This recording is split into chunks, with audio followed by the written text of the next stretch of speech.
El bebé está bien, pero lo que estoy viendo en la pantalla. Me llamo Carlos, 37 años, Marine. Acabo de volver de una misión de paz en el Líbano hace 2 semanas, después de 8 meses de despliegue.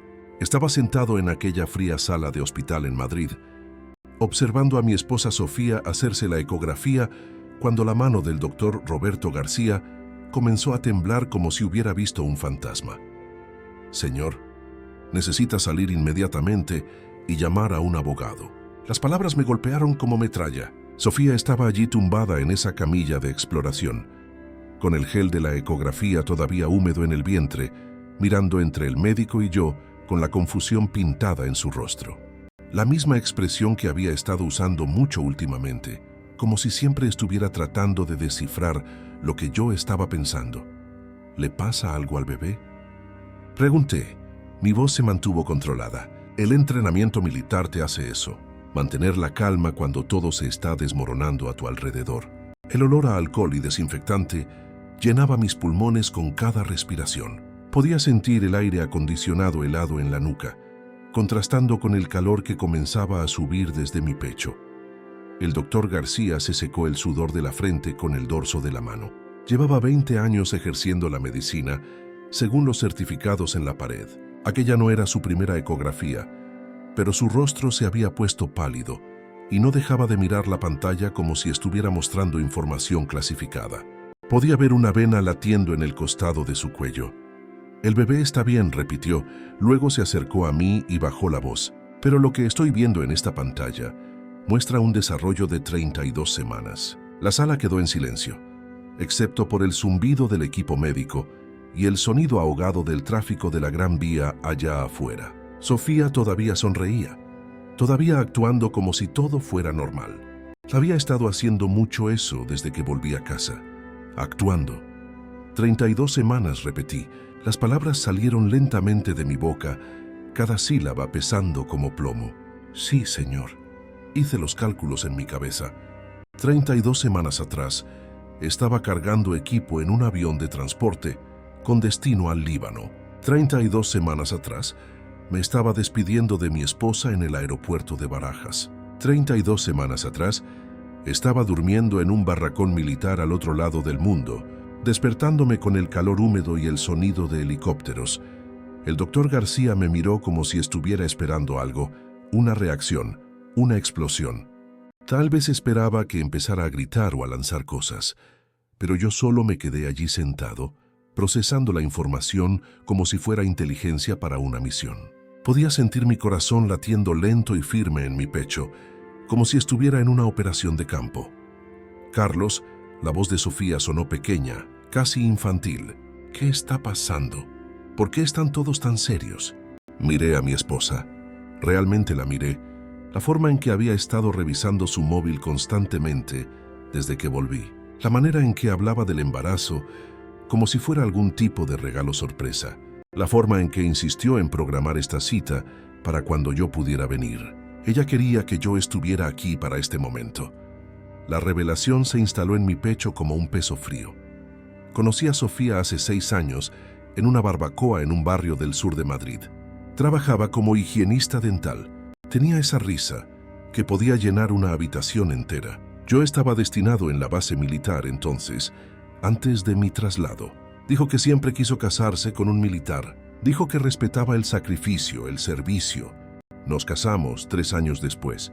Una ceremonia pequeña en la iglesia de sus padres en su barrio. Nada lujoso, solo familia y amigos cercanos, con aquel calor de julio que hacía que el traje se te pegara a la espalda. Me habían desplegado 2 veces durante nuestro matrimonio. Ambas misiones cortas. Ella lo llevó bien, o eso pensaba yo.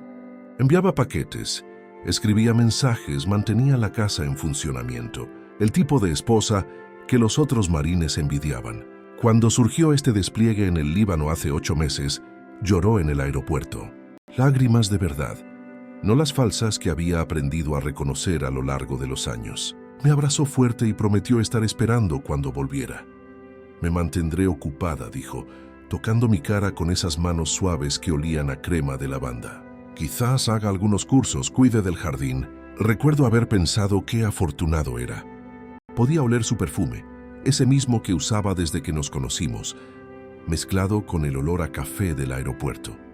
El primer mes en el extranjero, hablábamos cada 2 días por videollamada. Parecía cansada, estresada por estar sola. Cosas normales. Podía ver nuestro salón detrás de ella. La misma decoración, los mismos cuadros en la pared.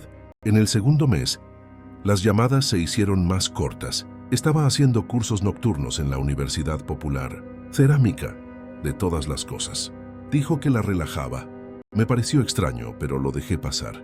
Al fin y al cabo, necesitaba algo para llenar las noches vacías. Hacia el tercer mes, recibía principalmente mensajes de texto, cortos, día ajetreado en el trabajo. Te echo de menos. Todo bien por aquí. Supuse que se estaba adaptando. Las esposas de los militares aprendían a construir sus propias vidas. Es supervivencia. Es lo que decían en los entrenamientos de preparación familiar. Cuando volví a casa hace 2 semanas, parecía diferente, nerviosa. Había ganado peso, lo que atribuyó a comer por estrés. Empezó a usar ropa más holgada, esas blusas amplias que ocultaban su cuerpo. Dijo que no se sentía bien. Pensó que tal vez había cogido un virus. La casa también olía diferente. Me di cuenta ahora. Un ligero perfume masculino en el aire que no era el mío. Luego, la semana pasada, me dijo que estaba embarazada.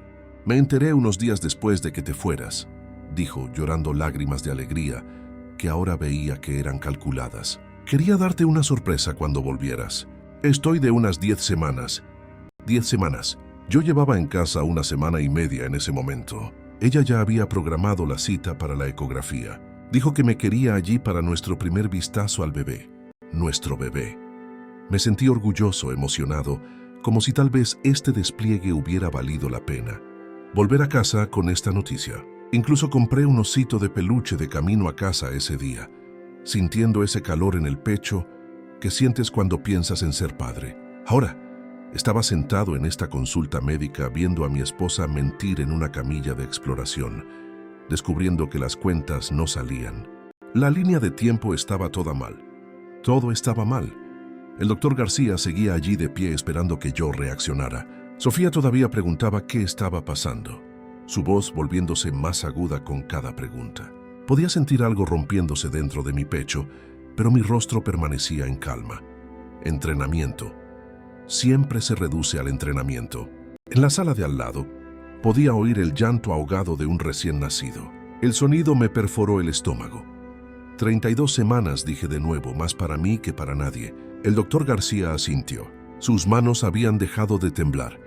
Bud no dejaba de mirar hacia la puerta como si quisiera escapar. Una enfermera pasó por el pasillo y pude oír el sonido de sus zapatos chirriando en el suelo de linóleo. Señor, tengo que preguntar, ¿estuvo usted presente en la concepción? La cara de Sofía se puso blanca. No confusa. Blanca, blanca como la de alguien a quien han pillado. Blanca como la de quien sabe que la mentira se ha acabado. Podía ver su pulso acelerándose en su cuello, una pequeña vena azul latiendo rápidamente. Carlos, no entiendo lo que está pasando, dijo ella, pero su voz había cambiado. Menos confusión, más pánico. Se bajó la blusa, cubriendo su vientre como si quisiera esconder la evidencia. ¿Qué significa 32 semanas? Me levanté de la silla lentamente, postura militar, espalda recta, hombros cuadrados. El cuero de la silla crujió cuando me levanté. Significa que yo estaba en el Líbano cuando este bebé fue concebido. El silencio en esa habitación fue total. Incluso el equipo médico pareció callarse. Podía oír mi propia respiración, controlada y medida. Podía sentir el peso del reloj en mi muñeca, cada segundo pasando como una eternidad. Eso no es posible, susurró Sofía, pero ya no me miraba a mí. Estaba mirando fijamente las placas del techo, como si estuviera contando cada una de ellas, y sus manos temblaban ahora. Los dedos entrelazados con tanta fuerza que los nudillos se le pusieron blancos. Te dije que estoy de 10 semanas. El bebé. Me quedé embarazada justo antes de que te fueras. El doctor García carraspeó, el sonido áspero rompiendo el silencio. Señora, las mediciones fetales son muy claras. Este es un embarazo de 32 semanas. La fecha de concepción habría sido hace aproximadamente 8 meses. Observé el rostro de mi esposa mientras la realidad la golpeaba. La cuidadosa historia que había construido se estaba desmoronando en tiempo real. Había cometido un error en alguna parte. Quizás había perdido la noción de la línea de tiempo. Quizás estaba tan concentrada en vender la mentira que se olvidó de comprobar las matemáticas. «Tiene que haber un error», dijo, sentándose en la camilla. El papel se arrugó debajo de ella, haciendo un sonido que pareció gritar en la silenciosa habitación. La máquina de ecografía o algo. El gel en su vientre empezaba a secarse, dejando marcas en su piel. Pero yo ya estaba pensando en otras cosas. El vecino Javier López, que la había ayudado con el trabajo en el jardín mientras yo estaba fuera. Sofía lo había mencionado en algunas llamadas. Dijo que arregló la valla, ayudó a mover algunos muebles. Un buen vecino lo llamó. Ahora recordaba el tono de su voz cuando hablaba de él, un poco más animado, un poco más ligero. Estaba pensando en las llamadas telefónicas que se hicieron cada vez más cortas, las clases nocturnas de cerámica que parecían terminar muy tarde, la forma en que fue tan insistente en programar esta cita de ecografía. Ella me quería aquí. Quería que viera esta ecografía, que creyera que yo era el padre, que me comprometiera a criar al hijo de otro hombre durante 18 años. El peso frío en mi pecho se estaba extendiendo, subiendo por mi garganta, bajando por mis brazos. Todavía no era ira, solo claridad. El tipo de claridad que tienes cuando miras a través de una mira telescópica y todo de repente se enfoca, cada detalle volviéndose nítido, cada mentira revelándose. «Doctor García», dije, mi voz saliendo firme a pesar de la tormenta dentro de mí. «Necesito copias de todo, las mediciones, las imágenes, el informe». Él asintió rápidamente, pareciendo aliviado de tener algo práctico que hacer. «Carlos, ¿qué estás haciendo?» La voz de Sofía subía de tono, quebrándose en los bordes. «Me estás asustando». Sus manos se aferraron al borde de la camilla y pude ver sus uñas pintadas de rojo clavándose en el papel. Miré a mi esposa. 6 años de matrimonio. 3 años creyendo que sabía quién era. 8 meses durmiendo solo en un barracón sofocante mientras ella dormía con otro. 8 meses despertándome con el sonido de disparos de entrenamiento mientras ella se despertaba en nuestra cama con otro hombre. «Estoy consiguiendo los hechos», dije, como requiere cualquier buena misión. Pude ver en sus ojos que sabía que se había acabado. La mentira tenía una fecha de caducidad y había expirado en esa fría sala de hospital, con el olor a gel de ecografía en el aire y la verdad impresa en una pantalla en blanco y negro. El viaje a casa fue silencioso. Sofía no paraba de hablar, llenando el silencio con explicaciones que tenían cada vez menos sentido con cada palabra. El tráfico de Madrid estaba denso para un martes por la tarde, como siempre. Claxones, motos serpenteando entre los coches, el olor a gases de escape colándose por las rendijas del aire acondicionado. «Quizás mezclaron mi expediente con el de otra persona», dijo, sus manos retorciéndose en su regazo, los dedos entrelazándose y separándose en un patrón nervioso. «Los errores médicos ocurren todo el tiempo. ¿Recuerdas cuando te enviaron los resultados de los análisis de sangre de otro tipo?»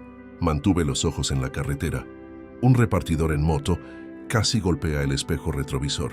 Gente normal viviendo vidas normales, ocupándose de sus asuntos, mientras mi mundo se derrumbaba en el asiento del copiloto. Podía sentir el volante bajo mis manos, el cuero calentado por el sol de la tarde. «O quizás la máquina de ecografía estaba descalibrada», continuó, su voz volviéndose más desesperada. «Esas cosas son solo ordenadores, ¿verdad? Los ordenadores cometen errores. Lo he visto en la tele, casos de diagnósticos erróneos. Entramos en nuestra calle. Pude ver el cerezo del jardín, el que plantamos juntos el primer año de casados. Las hojas se mecían con el viento cálido de la tarde. Nos detuvimos en el garaje. La casa parecía la misma que cuando salimos hace una hora. Misma fachada amarilla, misma puerta de hierro, misma canasta de baloncesto que instalé hace 3 veranos cuando pensé que tendríamos hijos para jugar allí. Pero todo parecía diferente ahora. Incluso el olor familiar de la calle, una mezcla de asfalto caliente y comida preparándose en las casas vecinas, se sentía extraño.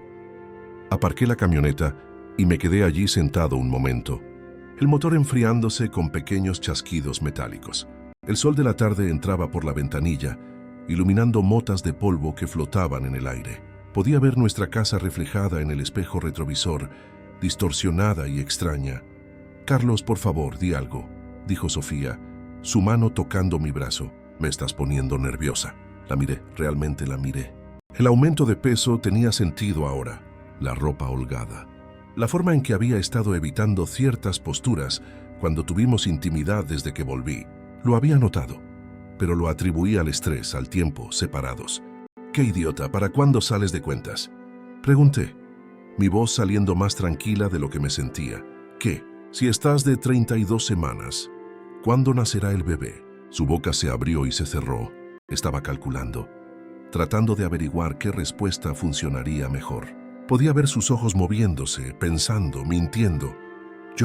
El médico no lo dijo exactamente. Finalmente logró decir, 8 semanas, dije. 32 más 8 son 40.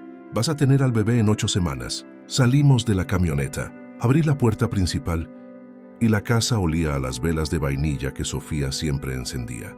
Olía a hogar, pero ya no era un hogar. Era la escena de un crimen. Era el lugar donde me habían robado la vida. Mentira a mentira. En la cocina me serví un vaso de agua. Mis manos estaban firmes, pero podía sentir un temblor interno, como un terremoto ocurriendo bajo la superficie. Miré por la ventana trasera. Javier López estaba en su jardín de al lado trabajando en su motocicleta. Unos 40 y tantos años, divorciado desde hacía unos 2 años. Trabajaba en la construcción. Ya había ayudado a Sofía a mover los muebles del patio mientras yo estaba desplegado. Ahora que lo sabía, podía verlo. La forma en que nuestra valla había sido reparada con un cuidado extra. Las flores nuevas en el jardín que Sofía dijo haber plantado sola. La barbacoa nueva que dijo haber conseguido en oferta. Cada pequeña mentira construyéndose sobre la anterior, creando una montaña de traición. «¿Quieres que prepare el almuerzo?», preguntó Sofía. Intentaba actuar con normalidad, pero su voz era demasiado aguda, demasiado forzada, como una cuerda de guitarra a punto de romperse. «¿Cuánto tiempo llevas acostándote con Javier?».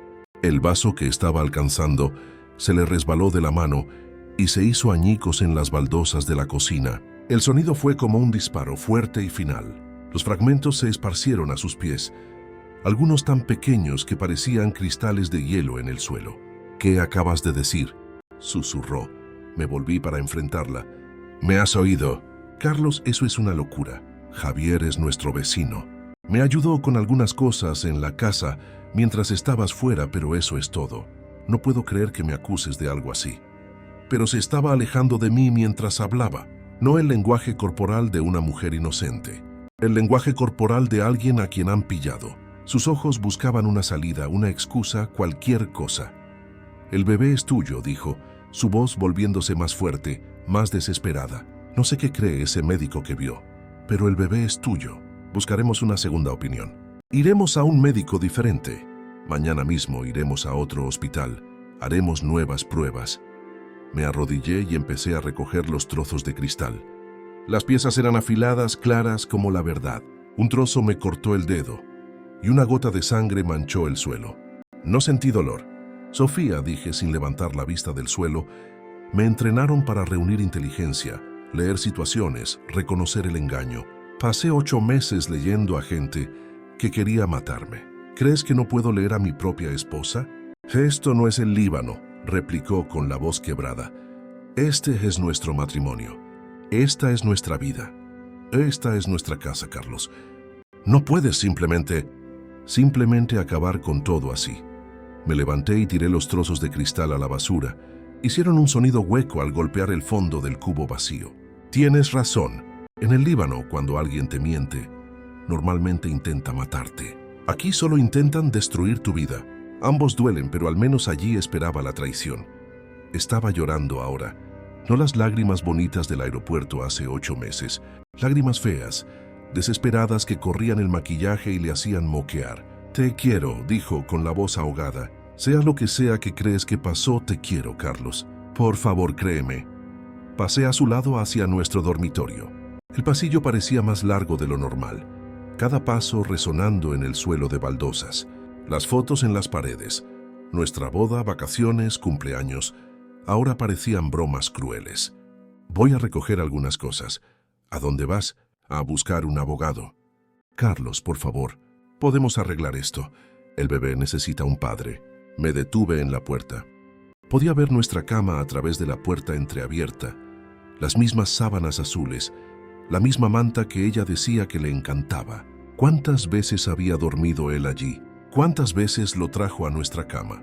El bebé tiene un padre, dije sin darme la vuelta, solo que no soy yo. Pasé la noche en un motel cerca de la base militar, un lugar barato, pero limpio. El tipo de habitación en la que me había alojado cientos de veces durante ejercicios de entrenamiento. Territorio familiar, el colchón era duro, el aire acondicionado hacía ruido y podía oír el tráfico de la avenida afuera. Pero era mío. No había mentiras en las paredes. No había recuerdos falsos en el aire. A las 7 de la mañana llamé a mi abogado, Sergio Álvarez.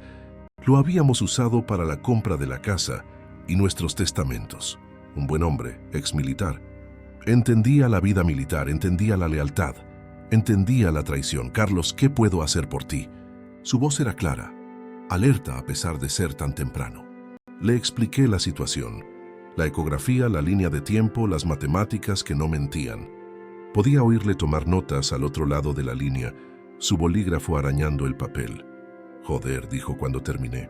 Lo siento mucho, hermano. Esto es duro. Dime qué necesitas que haga. Primero, conseguimos una prueba de ADN. Establecemos la paternidad, o en este caso, la no paternidad. Segundo, empezamos a documentar todo. El informe de la ecografía, cualquier comunicación que tengas con tu esposa sobre el embarazo. Tercero, nos preparamos para el proceso de divorcio. ¿Y qué? ¿Hay de la casa? En España tenemos el régimen de gananciales, pero la infidelidad puede afectar al reparto de bienes, especialmente si ella usaba recursos conyugales para mantener la aventura. Necesitaremos pruebas, fotografía, todo. Guárdalo todo. Cada mensaje, cada recibo, cada evidencia. Después de la llamada, conduje de vuelta a casa. El coche de Sofía no estaba en el garaje, en el trabajo probablemente, fingiendo que todo era normal, fingiendo ser la esposa fiel que espera a su marido militar en casa. Yo tenía mi llave, por supuesto. Todavía era mi casa, al menos por ahora. Dentro fui a nuestro despacho. Sofía guardaba papeles en el cajón del escritorio. Facturas, extractos bancarios, ese tipo de cosas. Nunca antes había tenido motivos para rebuscar en ellos. Confianza. Qué palabra tan estúpida parecía ahora. Lo que encontré lo empeoró todo. Mucho peor. Extractos de tarjetas de crédito que mostraban cargos en restaurantes en los que nunca habíamos estado. Hoteles en la sierra. Recibos de compras de ropa de hombre de talla grande. Yo usaba la mediana. Facturas de teléfono con cientos de llamadas al número de Javier López que empezaban aproximadamente un mes después de mi despliegue. Pero lo peor fue un recibo de una clínica ginecológica en un barrio céntrico, con fecha de hace 7 meses. Vitaminas prenatales y una prueba de embarazo. Supo que estaba embarazada casi desde el principio. Tuvo 7 meses para averiguar cómo manejar la situación, y su plan fue convencerme de que el bebé era mío. 7 meses planeando la mentira. 7 meses construyendo la farsa. 7 meses escribiéndome mensajes diciendo que me echaba de menos mientras llevaba el hijo de otro hombre. Fotografié todo con mi teléfono. Evidencia, inteligencia. Cada foto era una puñalada, pero seguí disparando. Estaba volviendo a guardar los papeles cuando oí un coche en el garaje. Sofía estaba en casa temprano. Estaba en la cocina cuando ella entró por la puerta principal. Pareció sorprendida de verme. Pensé que te estabas quedando en otro sitio, dijo, dejando el bolso en la encimera, el bolso que le había regalado en nuestro segundo aniversario. Todo estaba contaminado ahora. He vuelto a por algunas cosas, dije. Me observó con atención. Esos ojos marrones que solía amar ahora estudiándome como si fuera una amenaza. ¿Has estado revolviendo mis cosas? ¿Deberías haberlo estado? Su cara me dijo todo lo que necesitaba saber. Carlos, sea lo que sea que creas haber encontrado, hay una explicación. Saqué mi teléfono y le mostré una de las fotos. El recibo del restaurante de hace 5 meses. Cena para 2. pagada con nuestra tarjeta de crédito conjunta. Explica eso. Miró la pantalla y su rostro palideció de nuevo. Ese tono enfermizo de blanco que se estaba volviendo familiar. Llevé a mi hermana a celebrar su cumpleaños. Tu hermana vive en Sevilla. Estaba de visita. Pasé a la siguiente foto. El recibo del hotel en la sierra. Explica este. Silencio. Podía oír el reloj de la cocina marcando los segundos. Tic, tac, tic, tac. Cada segundo, una eternidad. Deslicé de nuevo. El recibo de la ropa de hombre. Y este se sentó pesadamente en una de las sillas de la cocina, como si sus piernas hubieran cedido. La lucha la había abandonado. Toda la farsa, toda la actuación desmoronándose. ¿Desde cuándo?, pregunté, mi voz saliendo más tranquila de lo que me sentía. Carlos, ¿desde cuándo te acuestas con Javier? Se cubrió la cara con las manos. Desde aproximadamente un mes después de que te fueras. Su voz era apenas un susurro, ahogado por sus palmas. No fue planeado, simplemente pasó. Él estaba aquí ayudando con la valla y simplemente pasó. 7 meses, casi todo mi despliegue. 7 meses de mentiras. 7 meses mientras yo estaba... ¿Y el bebé? Interrumpí mis propios pensamientos. No quería ir por ese camino. Todavía no. No lo sé, dijo, mirándome con los ojos rojos e hinchados. Podría ser tuyo. El momento, Sofía, mantuve mi voz controlada. Sabes que no es mío. El médico lo confirmó. 32 semanas. Yo estaba al otro lado del mundo hace 32 semanas. Me miró con el rímel corriéndole por las mejillas. ¿Qué vas a hacer? Ya estaba caminando hacia la puerta. Voy a hacer lo que debería haber hecho ayer. Conseguir un abogado. Conseguir las pruebas. Recuperar mi vida. El despacho de Sergio Álvarez estaba en un edificio moderno en el Paseo de la Castellana, de cristal y acero, el tipo de lugar que se ocupa de asuntos serios. A 20 minutos de casa. 20 minutos que parecieron segundos y horas al mismo tiempo. Tengo las pruebas, dije, deslizando las fotos impresas sobre su escritorio. Las examinó metódicamente. Los exmilitares entienden de documentación, entienden de evidencia. Esto es exhaustivo, dijo, ordenando las fotos en pulcras pilas. Tarjetas de crédito, registros telefónicos, recibos médicos. ¿Cómo lo llevas? Funcional, dije. La palabra parecía inadecuada, pero era todo lo que tenía. Funcional era a veces lo mejor que podías esperar. Funcional significaba que no me había roto por completo. Todavía. Él asintió. Entendió lo que eso significaba. Esto es lo que vamos a hacer, dijo, cogiendo un bloc de notas legal. Primero, presentamos una demanda de divorcio por adulterio. La ley lo contempla como causa y tienes pruebas claras. Segundo, conseguimos una prueba de ADN ordenada por el tribunal para establecer la no paternidad. Tercero, solicitamos la devolución de cualquier fondo conyugal utilizado para mantener la aventura. ¿Y la casa? Con este nivel de evidencia, podemos argumentar a favor de un reparto desigual. Ella usó bienes gananciales para llevar a cabo una aventura. Eso les importa a los jueces. ¿Cuánto tiempo llevará esto? Depende de si ella se opone. Si es lista, llegará a un acuerdo. Si lucha, podría llevar meses, años incluso. Pero con estas pruebas, apuesto a que aceptará un acuerdo. Nadie quiere ver esto en un tribunal público. Salí de su despacho con una carpeta llena de papeles y una fecha de audiencia para 3 semanas después. La demanda de divorcio le sería entregada a Sofía en su trabajo al día siguiente. Profesional, limpio, sin dramas, exactamente como tenía que ser. Esa noche volví a casa. Sofía estaba en la cocina preparando la cena para 2. El olor a pollo a la plancha y arroz llenaba la casa. Un olor familiar, hogareño. El olor de las mentiras. Levantó la vista cuando entré, con esperanza en sus ojos. He hecho tu comida favorita, dijo, intentando sonreír. Pollo al limón, como a ti te gusta. He presentado la demanda de divorcio hoy. La cuchara de madera que sostenía cayó al suelo con un golpe sordo. Carlos, por favor, ¿no podemos hablar de esto? No hay nada de qué hablar. El bebé no es mío. Haremos una prueba de ADN para confirmarlo. Pero ambos sabemos la verdad. Apagó el fuego y se enfrentó a mí. ¿Qué quieres? ¿Quieres que te suplique? De acuerdo, suplicaré. Cometí un error. Estaba sola y asustada, y Javier estaba aquí y cometí un error terrible. 7 meses no es un error. 7 meses es una elección. Una elección que hiciste cada día. Cada vez que cogiste el teléfono y no me lo contaste. Cada vez que me escribiste diciendo que me echabas de menos mientras estabas con él. Te quiero, dijo, las palabras sonando huecas ahora. Sea lo que sea que pienses que pasó, te quiero. No, no me quieres. Si me quisieras, no habrías pasado 7 meses acostándote con nuestro vecino mientras yo estaba haciendo. Me detuve. No valía la pena. Ella nunca lo entendería. Pasé a su lado hacia nuestro dormitorio. Voy a recoger algunas cosas más. ¿A dónde vas? A quedarme en otro sitio hasta que esto se resuelva. Los papeles te los entregarán mañana. Querrás contratar a tu propio abogado. Carlos, espera. Me detuve en la puerta. Se acercó con las manos extendidas como si fuera a tocarme, pero se detuvo cuando vio mi expresión. ¿Y qué hay de nosotros? ¿Y nuestro matrimonio? ¿Y los 6 años que pasamos juntos? La miré. 6 años de matrimonio. 3 años pensando que sabía quién era. 8 meses, sirviendo a mi país mientras ella destruía nuestra familia. No hay un nosotros, dije, cada palabra pesada como una piedra.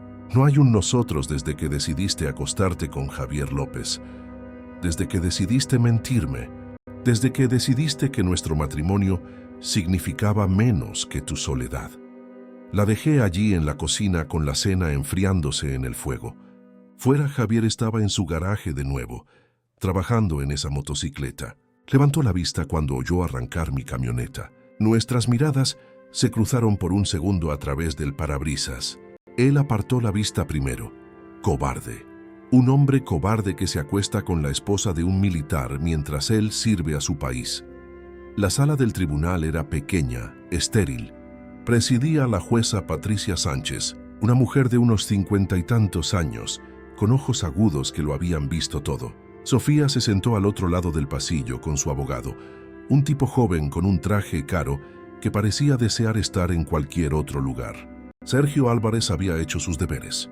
La evidencia estaba organizada, documentada, innegable, registros telefónicos que mostraban cientos de llamadas y mensajes, extractos de tarjetas de crédito, con cenas románticas y hoteles, recibos de regalos comprados con nuestro dinero conjunto. El informe de la ecografía, mostrando una línea de tiempo que hacía imposible la paternidad. Los resultados de la prueba de ADN habían llegado la semana anterior. 0% de probabilidad de que yo fuera el padre. 0. Ni un 1%. Ni una posibilidad. Señoría, dijo Sergio, su voz resonando en la silenciosa sala, la evidencia muestra claramente que la demandada mantuvo una relación extramatrimonial durante todo el despliegue militar del demandante. Utilizó bienes gananciales para mantener esta relación e intentó engañar al demandante para que creyera que era el padre del hijo de otro hombre. El abogado de Sofía intentó argumentar que la aventura era irrelevante para el reparto de bienes, pero la jueza Sánchez llevaba 20 años en esto. Lo había visto todo. Había visto todas las mentiras, todas las excusas, toda la miseria humana que pasa por ese tribunal. El tribunal considera que las acciones de la demandada constituyen una violación significativa de la relación matrimonial y un uso indebido de la propiedad conyugal, dijo, su voz firme y clara. El demandante recibirá el 65% de todos los bienes gananciales, incluida la residencia familiar. Se ordena a la demandada que reembolse al demandante todos los fondos conyugales utilizados para promover la relación extramatrimonial. Sofía miraba fijamente la mesa frente a ella. Esta vez no había lágrimas, solo derrota, solo el peso de la realidad cayendo sobre ella. Además, continuó la jueza, el tribunal ordena que la demandada sea la única responsable de todos los costes relacionados con el embarazo y el parto, ya que el niño no es el hijo biológico del demandante. El mazo cayó, final. El sonido resonó en la sala como un disparo, todo terminado con un golpe de madera contra madera. Fuera del juzgado, Sofía me alcanzó. Carlos, espera. Dejé de caminar, pero no me di la vuelta. Lo siento, dijo, su voz pequeña detrás de mí. Sé que esto no arregla nada, pero lo siento. La miré. Estaba visiblemente embarazada ahora, con el vientre redondo bajo un vestido de maternidad suelto de color azul marino. En 2 meses, Tendría un bebé sin marido y sin un padre dispuesto a asumir la responsabilidad. Las disculpas no devuelven 8 meses, dije. No devuelven la confianza. No devuelven al hombre que era antes de enterarme. Ella asintió, las lágrimas finalmente cayendo. Lo sé que lo arruiné todo. Sé que destruí a nuestra familia. Solo quería que supieras que lo siento. Me di la vuelta para irme, luego me detuve. Una última cosa. Sofía me miró esperanzada. ¿Es niño o niña? El bebé. Tragó saliva. Niño. Espero que tenga un buen padre, dije. Solo que no seré yo. Y entonces me fui, dejándola en el aparcamiento del juzgado cargando con el peso de sus decisiones. 3 meses después, firmé los papeles finales en el despacho de Sergio. La casa era mía. Las cuentas bancarias se dividieron según lo ordenado. Sofía se había mudado a otra comunidad autónoma, de vuelta con sus padres en el sur. Javier López había perdido su trabajo cuando se corrió la voz en el sector de la construcción. Acostarse con la esposa de un marine desplegado no te hace popular. Su exmujer también se enteró de la aventura durante los procesos de divorcio, lo que le costó dinero adicional en la modificación de su acuerdo. Oí a través de vecinos que se había mudado al campo, intentando empezar de nuevo. Bien, que sufra lejos de aquí. Me quedé con la casa durante 6 meses, luego la vendí. Demasiados recuerdos, demasiada historia en esas habitaciones. Cada rincón tenía un recuerdo que ahora estaba envenenado. El salón donde veíamos películas. La cocina donde preparábamos el desayuno juntos. El dormitorio donde... No valía la pena pensar en ello. Compré un lugar más pequeño cerca de la base. Líneas limpias, sin historia. 2 dormitorios, un garaje, un pequeño patio. Tenía mi camioneta, mis ahorros y una lección aprendida sobre confiar plenamente en la gente. El despliegue en el Líbano me había enseñado sobre la supervivencia en un entorno hostil. Volver a casa me enseñó sobre la supervivencia en un tipo diferente de entorno hostil. Algunas noches me sentaba en el porche trasero y pensaba en la línea de tiempo alternativa, aquella en la que me había creído la mentira, criado al hijo de otro hombre, sin descubrir nunca la verdad. Esa versión de Carlos estaría viviendo una vida completamente diferente, construida sobre el engaño. No sabría que estaba criando al hijo de Javier. No sabría que todos los sacrificios, el tiempo lejos, el peligro, la soledad, fueron mientras ella estaba en brazos de otro hombre. Prefiero la verdad, incluso cuando es fea. La verdad puede doler como una puñalada. Puede quemar como el fuego, pero al menos es real. Al menos sabes dónde pisas. El ejército me enseñó que la inteligencia clara conduce a mejores decisiones, en la guerra y en la vida. El engaño de Sofía falló porque subestimó el poder de las matemáticas simples y el compromiso de un marine con los hechos por encima de la ficción. A veces, la respuesta más fuerte a la traición es simplemente negarse a participar en las mentiras de otra persona. Es alejarse de la historia que ellos construyeron y vivir en la verdad, sin importar lo dolorosa que sea.